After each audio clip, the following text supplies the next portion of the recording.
I thought I'd do a little video to let you know what's going on with this champagne style wine. I'm a little bit disappointed.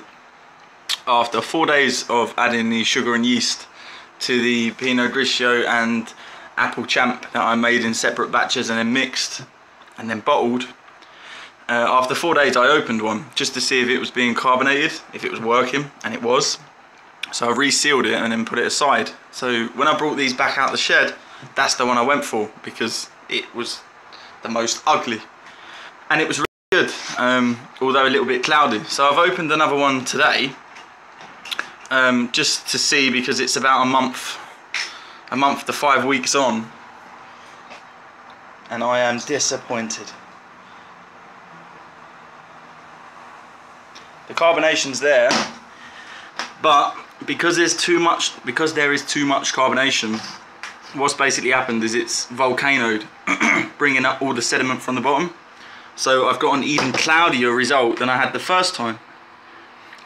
So what I need to do now, unfortunately, is crack open the remaining 4, undo each lid just a little bit at a time, and then reseal it, little bit, reseal it, just to let some carbonation out, because there's a good chance that these are bombs right now and they can explode. These are not bottles that can take pressure, they're just standard wine bottles.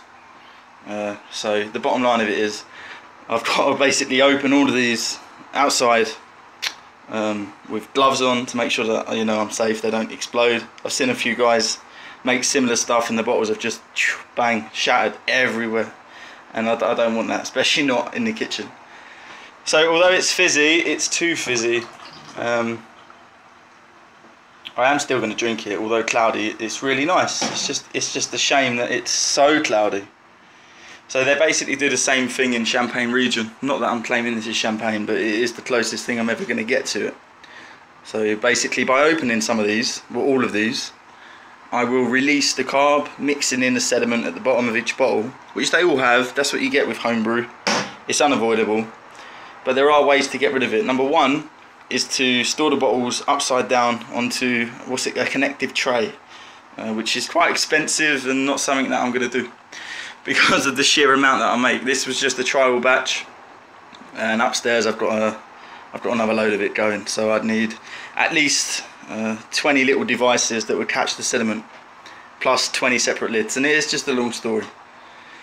But this is, I wouldn't say it's embarrassing, I'd say it's borderline embarrassing because of how cloudy it is. It looks like cloudy lemonade. The alcohol content's there, the flavour's there, I can smell it from here, it smells really good. It actually smells delicious for something that I've made. I'm proud of this, I just need it to be a little bit clearer. So hopefully by releasing the sediment now, there'll be enough mature yeast left to continue carbonation. Although it's going to take 6 months or so to get there, to get back to this fizzy stage. Who wants a flat fizz? It doesn't make any sense. So yeah, that's basically what I'm going to do.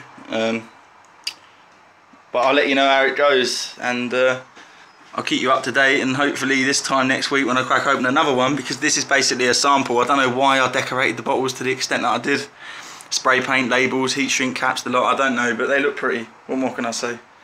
But yeah, I'm going to try that now and I'll let you know how it goes. Cheers.